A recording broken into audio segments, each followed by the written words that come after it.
Everything happens for a reason. There is a plan for you. Eventually, everything will fall into place. These maxims are often said, quoted, and ingrained in our minds. They're happy. Everyone wants to believe them because people like things that make them feel good. I'm not sure how I feel about a supernatural being, but it is comforting to believe the universe is looking out for you. Regardless of my desire to be comforted by a higher power, I reached a point in my life where I had a hard time believing that someone or something cared enough about me for these mantras to be true. It seemed too perfect, too naive. Now, before I get to the heart of my story, I would like to say that so many good things have happened to me in the past few years. I've made so many friends and formed a lot of positive and supportive relationships. I've gotten stronger both physically and mentally, and I've learned a lot about myself and how I want to live my life. But all of these good things have either caused or resulted from some of the worst things to happen in the past few years. I'm going to be talking about sexual assault. I was asked to speak about something that fit the theme of Resurfaced, and I could not think of a more appropriate subject. This topic resurfaces in my life daily, as I'm sure it does in the lives of many others. And my story represents a bigger story that resurfaces throughout our society all too frequently, yet the stigma surrounding it has yet to disappear.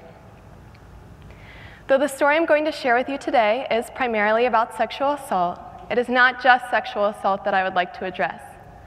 It's trauma recovery and mental health as a whole. So if you do not relate to my story, please continue to listen in hopes of learning how to help a friend, a family member, or potentially your future self. I would also like to say that I'm not here to get sympathy or to revolutionize our community. In fact, even just sharing my story is going to be difficult.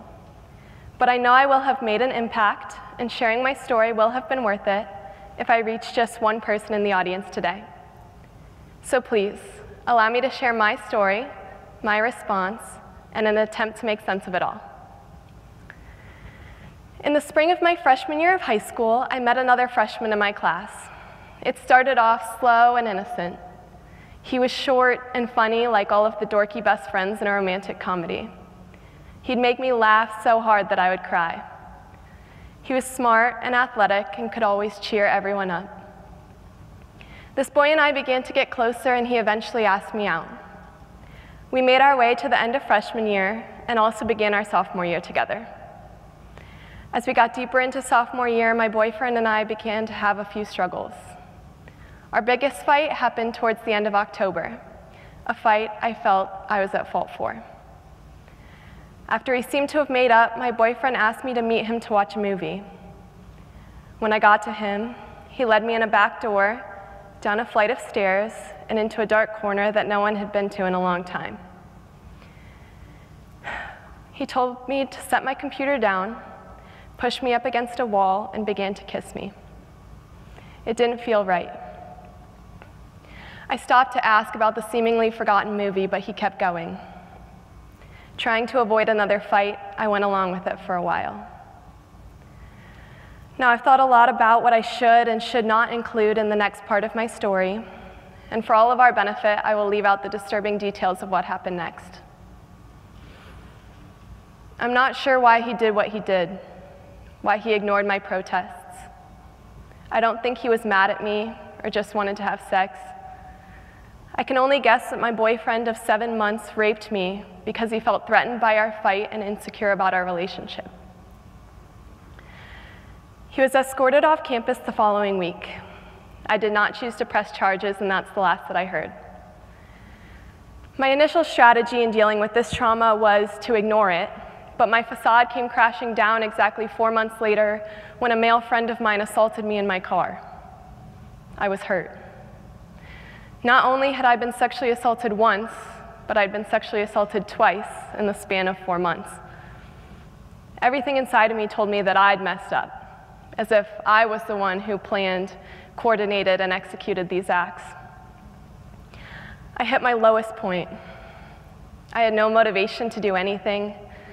I was carrying guilt and embarrassment. I stopped eating. I was done. I've since been diagnosed with anxiety, post-traumatic stress disorder, and depression, though I refuse to let these things define me. I used to cry almost every day, but would laugh as well.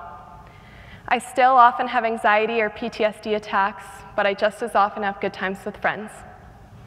I'm making my way towards recovery, but it is long and hard work. Anxiety tells you that you're not doing enough, that you're not good enough.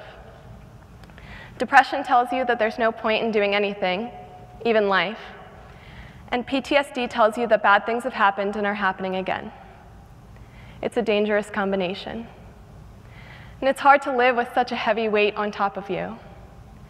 No matter how badly I wanted to be happy and have fun, my body wouldn't let me. Whenever friends invited me out, I would avoid joining if there was even the slightest possibility of being in an unfamiliar situation with unfamiliar people. And for the longest time, even the slightest touches could get a reaction out of me. Some made me sick enough to throw up or pass out. I hit a point so low that no one or no thing could have dragged me out of it. I honestly don't know what changed inside of me, but one day I realized that if I wanted even a chance at normalcy or happiness, I would have to work to make that happen for myself. I opened my mind to therapy and medication. I surrounded myself with people who would support me and not drag me down. And slowly, as I began to invest in myself and my recovery, I began to cry less, laugh more, and I became a stronger person than I ever knew was possible. I refused for a long time to acknowledge that what happened to me was rape. The word rape felt too personal, too victimizing, and too accusatory towards my assaulter. But I have since realized that I'm the one that has to deal with the anxiety, the PTSD, the depression, and all of the negative consequences of somebody else's actions on a daily basis. And therefore, what happened to me deserves an accusatory title. It's taken a lot of time and a lot of work to get to where I am today. Like I said before, I've had an amazing group of people show me an endless amount of love. My mom, my dad, my brother, friends from home, friends from high school, and my group of friends here at Case. These people have picked me up, dusted me off, and encouraged me to keep going. Despite all these positive improvements in my life, I received a lot of backlash for coming forward with my story, especially at the beginning. And one of the hardest parts of recovery has been learning to ignore outside opinion. Society today is so much more accepting of people reporting these kinds of stories than it was a few years ago, but that does not mean we don't face opposition. Since reporting, I've been thoroughly questioned on the validity and credibility of my story, as I'm sure many others who have had similar experiences have as well. And despite having physical evidence of what happened that night, others' opinions have often made me question the validity of my own memory. I've also been judged for taking time and space for myself and my recovery because my story wasn't bad enough. But I'm here to tell you it doesn't matter what you have been through or what others believe, you are valid. Through this whole process, I've learned to listen to the opinions who matter, listen to myself, and give myself what I need, because I do not need somebody else's permission to love myself, and no assaulter or critic can take that away from me. Thankfully, not everyone will experience the same type of physical and emotional trauma that I have endured, but we all encounter obstacles in our life. Mental health is not something that can be brushed under the rug. It's an ongoing battle we have to choose to fight on a daily basis. It does not matter how minor you believe the trauma is. If it is impacting you, it is important. You can't just ignore trauma and mental health, or it will continue to resurface in other aspects of your life. For me, it resurfaces through PTSD attacks. For others, it might be a loss of sleep or appetite, anxiety, nausea, pain, and on and on.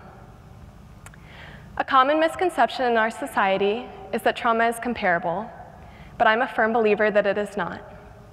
It's this line of thinking that prevents people from getting the help that they need.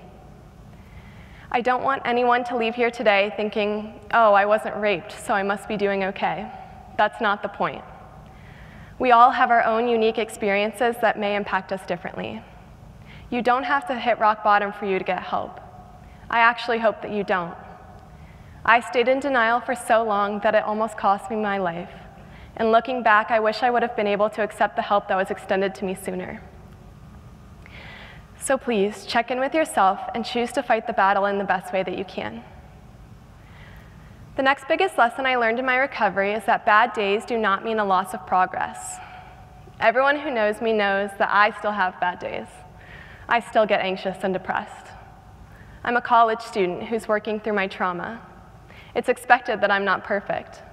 But at the beginning of my recovery, I did not realize that that was an acceptable expectation to have. I thought that any minor setback meant complete failure. The first step in my recovery was choosing to get help.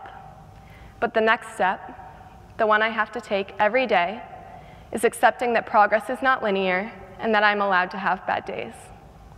So to anyone else who has taken that first step in recovery, please keep in mind that every day will not be better than the last, and that's more than okay.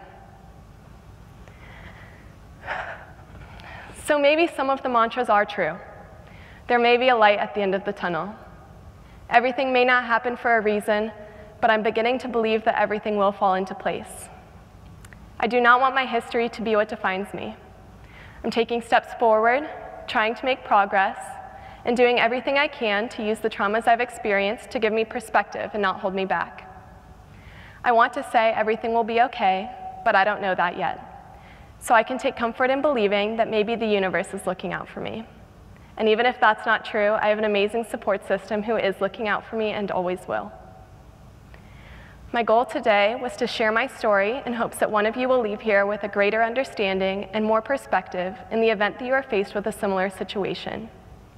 So, to anyone that has had a friend go through this, any parent that has had a child go through this, any teacher that's had a student come forward about this, you can make a difference in how this person views their trauma and moves forward with their life. And to anyone who is struggling, invest in your own recovery, lean on those around you, and always love yourself. Thank you.